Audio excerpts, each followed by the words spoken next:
TikTok SEO is one of the most important things for growth on TikTok in 2026. And I'm going to give you the complete guide on the do's and don'ts, how to use hashtags, your captions, all those things to be everywhere on the internet and grow on TikTok at the same time. So let's go ahead, hop into the guide here. This is a TikTok SEO 2026 complete guide.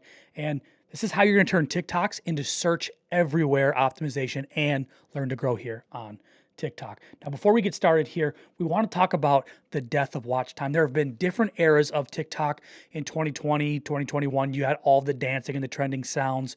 In 2022, 2023, you had this retention time, watch time era of people being able to do these 7-second videos.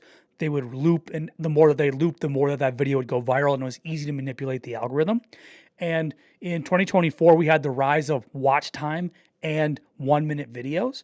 And I was able to go ahead and grow several accounts with this style. But now there's the death of watch time because of how important SEO is for TikTok. And so 70% of traffic on optimized videos right now comes from search rather than the actual For You page. And so in 2026, we're going to optimize for discovery because TikTok is a massive search engine that has a bunch of all of these terms and keywords and searches, and all the patterns and behaviors that you're doing on TikTok is tracked by TikTok, and they're able to go ahead and seed all of these different videos in proper alignment for you to be able to see on your For You page, or for you to be able to go ahead and be interested in that topic, click a blue link and go even deeper into that search term, that topic, etc.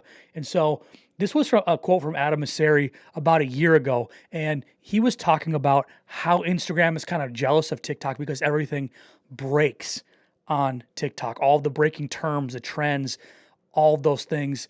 It's like a to the second platform. And what he said was, we're not optimizing for watch time, we're optimizing for value, right? And when he was saying that, he was talking also about the clickable blue links on Instagram because they want to have that same effect.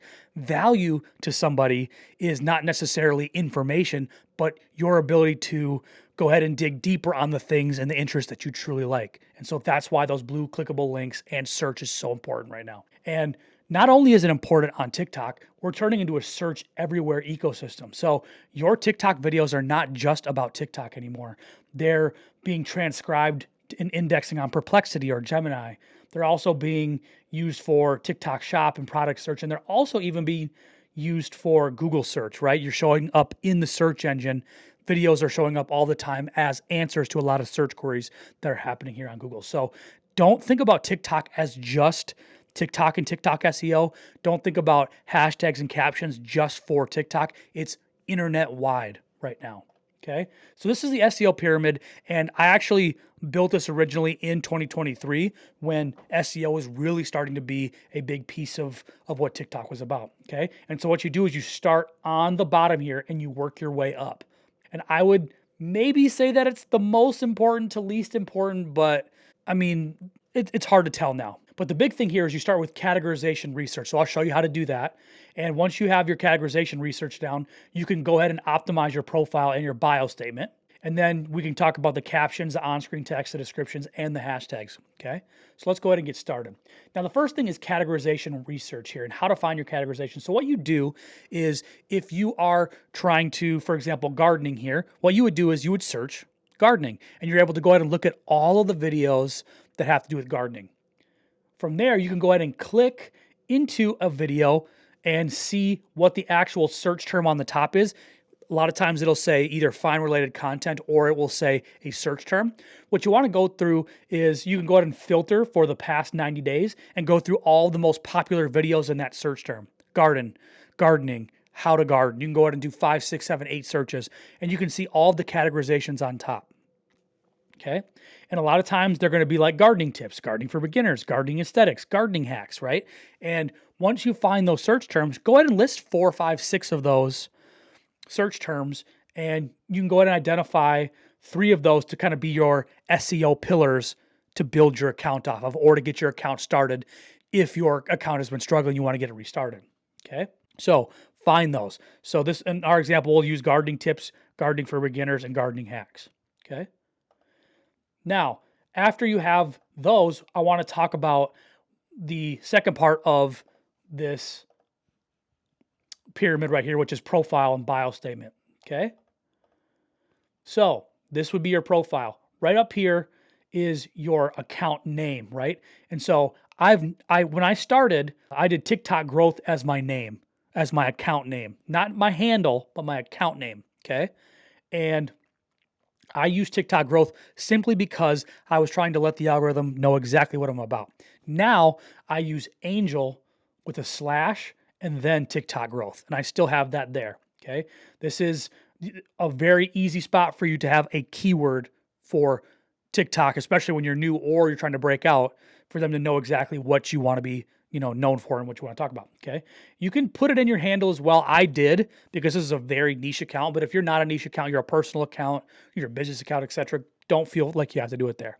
Okay. But this part, this meta description here, this mission statement, the things that you can put here in your actual bio, that's actually where it's really important, because that's metadata to the rest of the internet as well as TikTok on what your account is about and what they want to label this profile as. So me, for example, I did helping businesses and creators survive the new TikTok algorithm, right? So that's mine, because I have businesses, I have creators, TikTok algorithm. I have not only the internet, but TikTok as well understand what my account is about. So you're going to have to be able to do that for yourself as well. And you can use some of those categorizations that we saw. We know that TikTok understands these. Is it a gardening for beginners? Is it a gardening hack, etc., right? That's what those categorizations mean, is they kind of put you in a label and a categorization. And so if you want to go ahead and use, if you were gardening, for example, best gardening tips and hacks for beginners, right? So we have gardening, tips, hacks, beginners, right? We have all those keywords in there. You want to be able to do the same thing for your account as well. Okay. Now, when we get to this next layer of the pyramid here, you're looking at captions, on-screen text, descriptions, hashtags, right? And so I want to show you here is what AI sees. Okay. This is really important. Optical character recognition is something that the AI algorithm on TikTok can do now. So it can see, it reads pixels as metadata, right? It can read things on your screen. It can see your face. It can see what's going on in the background, the keywords, the captions, all those things. It can analyze all those things very, very quickly. Okay. So that's why it's important to do these. And so there are other things as well that you could even do. These don't matter as much, and they mattered more earlier, but your file naming, right? So if you're editing outside of TikTok, TikTok SEO guide.mp4, right? So there's some keywords here.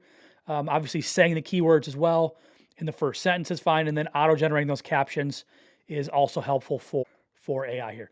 But let's talk about next the description. So in the descriptions, I do something called natural keyword stuffing. And that's using keywords naturally in a sentence, kind of like we did with our bio statement, naturally in a sentence, so that it doesn't look like you're trying to spam or scam or do those things. Okay. So what a lot of people did in 2020 was they would just, all they do is hashtag. They just be like hashtag marketing growth, viral, all these things, right?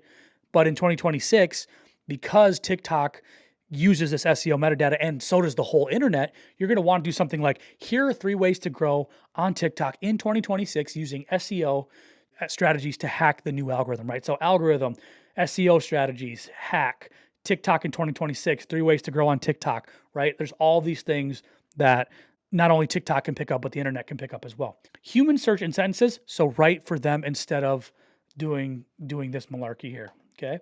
Now, the next thing is hashtags.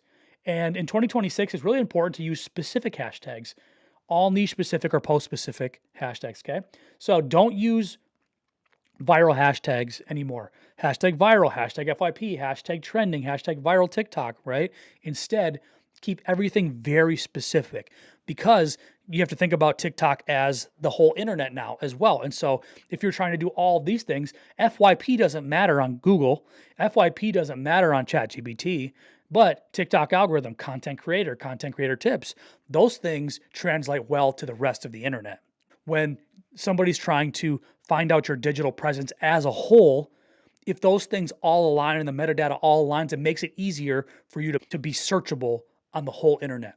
Think beyond TikTok and make it easy for the rest of the internet to go ahead and rank you. So on this as well, I would do anywhere between 1 to 4 hashtags at the most. You don't actually have to go crazy with hashtags. I just would stick away from ones that are very generic and viral and stick to very specific hashtags. let's talk about the Curiosity Curator format, okay? And this Curiosity Curator format, download in the description if you want to go ahead and see a ton of examples of how this works. But this format right here is a format that's almost like the 7-second video method that worked from 2020 to, let's say, 2023. And you're able to get people to use search or use the clickable links and go into the comments and click searches with this method. Having people do that and being the reason that viewers do that makes your video more authoritative. It makes it more powerful, and it ultimately will make it get more views. Okay. So here's an example. This is for the curiosity gap part of it. And there's a guy, I forgot his name, X something, but he always starts his videos like this. See, Young Thug had a problem, or P. Diddy had a problem, or whoever he's talking about, right? Okay, so when he starts like that, one, it's his signature thing, but two, you're like, okay, Young Thug had a problem. What's the problem, right? Then he bridges the context for you. Okay, he tells you what's going on with Young Thug right now, and it was probably about him going to trial and doing all those things, right? For a little bit of the video, and then he talks about the trigger. And so there are going to be search terms in the comments that are for people that feel left out of what's wrong with Young Thug, right? So if this is the first time that you had ever heard of Young Thug, and he's talking about, see, Young Thug had a problem, you're going to go ahead and ask questions in your head like, who is Young Thug? Why is he on trial? What did he do? Then people go to the comments and they go ahead and look. And you probably do this naturally as a user as well, right? And they go ahead and search in the comments, and then they go ahead and click those clickable blue links as search terms, and they go ahead and learn more about Young Thug, what happened, why he's on trial, etc. Right? That whole process is why the Curiosity Curator format works and why people go viral using it. Okay. The goal is to force the user to use the clickable comments in the search bar to complete the loop, or to complete their thought, or to complete what they feel is missing, right? It's almost like being outside of drama, right? If you had two friends that were talking about some drama and you're standing outside of it, you have no idea what's going on. You kind of just want to butt in and say like, okay, what about them? What's going on? Like, you want to know the info too, right? That's the whole feeling around this Curiosity Curator format. And it's one way that I've seen, besides breaking content using news, etc., to go ahead and actually utilize the basis of TikTok's algorithm, which is this whole situation of clickable links, doing more research, etc. This is a one way to kind of manipulate your way into using the algorithm for your benefit, right? Now let's talk about the aesthetic as well, because that's a big thing in 2026. With the ability of AI, everything looks so polished, right? Everything looks like it's perfectly in a studio. The lighting's perfect. It looks like it came from a 4K or 8K camera, right? And so now a lot of people's blinders go up when they see this style of content, because they feel like it's either an ad or it's AI. And so now it's a lot more genuine if you're shooting a piece of content with a 4K camera like this, like me, where everything is just kind of authentic, right? Or it's low stress, it's kind of casual, where it's not a bunch of, Mr. Beast editing and all these things going around. It's very casual in the way that I'm presenting it. Same thing for TikTok as well. Just being able to use your iPhone and doing that. Or you can use a really nice camera as well, but it just can't be so produced that it looks like it could be AI. You can use a nice camera, just have it be casual, sitting kind of by a window, those kind of things, right? Just keeping the casual phone vibe, low stress vibe.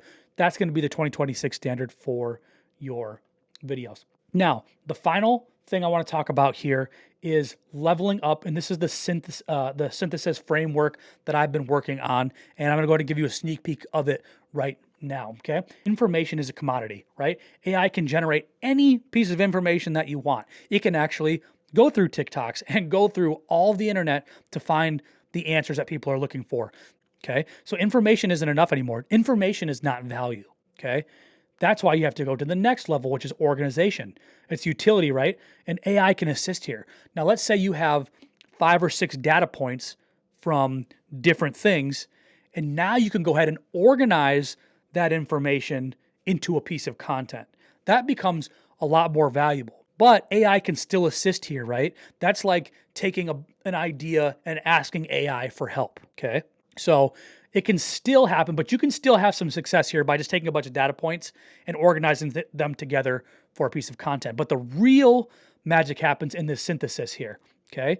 This is where value comes in. And this is where humans right now are the only ones that can go ahead and do this, right? We're talking about connection and taste. So a connection with somebody can't be produced by AI as of right now, and neither can taste, right? Taste is like a beauty creator, like Alex Earl or Vanilla Swirl, that can have unlimited amounts of makeup, unlimited amounts of fashion, unlimited amounts of all these products and things, but they decide to only use these 7 products or do things a certain way. That's taste. That's why a lot of people like creators like that, because they like their taste. It's the things that they can go ahead and exclude, and also the things that they can include in their content that makes up what, their beauty, their fashion, or whatever. And the same thing can be said for any kind of content. It's your ability to use all of the information, organize it, and then bring it to another level of taste and connection with your audience. So let me go ahead and give you a really quick example. I'll use a sports example. There was the Bears versus the Packers a couple weeks ago. Okay. Matt LaFleur, he blew the lead for the Packers and they lost. Okay. Now, if I was to organize some different data points around it, you could go ahead and see, and the Packers lost 5 games this year when having the lead. They lost the Bears game. Matt LaFleur was also a part of the Super Bowl staff that he blew the biggest lead in the Super Bowl of all time. Okay. That's organization, right? Now let me go ahead and synthesize that for you. And this would be the value in the human only component, where you actually give an opinion of, I think Matt LaFleur should be fired. He not only blew this game against the Bears, and he blew 5 games throughout the season. But on top of all of that, he was a part of the staff that blew a 28-3 lead, the biggest blown lead in the Super Bowl of all time. He has a history of blowing leads, and I think he should be fired. Right? You see how that feels different? You're delivering the information, right? The Packers lost. Okay. The organization of different data points are organized together, but you're not really giving any taste or any value with that. It's just organized data. Synthesis is where you organize that data, put a human touch to it, do it with your taste. That's where content is truly going to shine. That's where people are truly going to stand out, is if you can go ahead and synthesize all these things. And so in my community down below, this is what I talk about, is synthesis. So if you want to go ahead and check that out, if you're aspiring part-time or full-time creator, I think you'd go ahead and enjoy that. And if you want to go ahead and see what's really happening on TikTok and how you can grow in 2026, check out this video right here.